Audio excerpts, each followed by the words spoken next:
orders. Moreover, the Honorable Attorney General, through Senior Learned Counsel Professor Getu Mugai, has given an undertaking to comply fully with any orders which would be issued by this court in this matter. As such, we find that the applicants do not stand to suffer any prejudice in the event the conservatory orders are not granted. Disposition.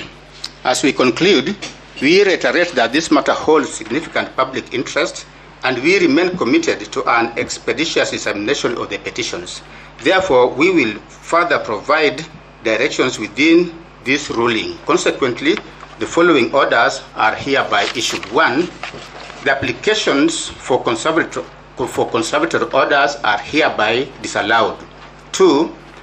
The conservatory orders issued on 18th of October 2024 in Keregoya High Court E015/2024 are hereby discharged and or set aside. Costs of these applications shall be incurred. We grant leave for appeal, type proceedings, and certified copies of this ruling to be availed to parties at cost or as it may be.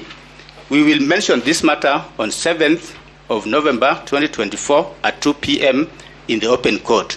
Tunga Rules accords this bench jurisdiction to issue the orders sought and that there will be no prejudice on any party. They further contend that the Deputy President nominee has not been vetted by the IEBC, which is in any case improperly constituted. In response, the applications have been opposed on the grounds that the court is now functus officio, having already rendered itself on the application for conservatory orders, that the Matthew Paper injunction is not a proper remedy in the circumstances, that the Court of Appeal is now seized of a similar application that is for stay, and that this application should have been made earlier, noting that the nomination of the Deputy President designate was made previously. We have carefully considered the applications and responses, and in our considered view, our ruling that has just been delivered addresses these issues succinctly. Not only has the bench gone into great strides to explain the consequences of granting conservatory orders, which is to cause a de facto suspension of a section of the Constitution, we have equally warned against such a practice. To again turn around and grant orders whose effect is the very suspension of the Constitution that we have stated will, in our view, be an absurdity.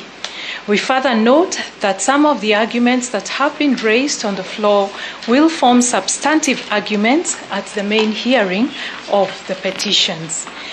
In any case, since the Court of Appeal is already seized of the matter, as we have confirmed from both sides, the parties have an opportunity to move the Court of Appeal accordingly.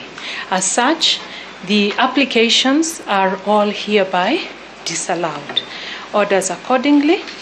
And before we pen off, just a point of clarification on the other issues that were raised by two petitioners, Dr. Eboso and I believe your co-petitioner.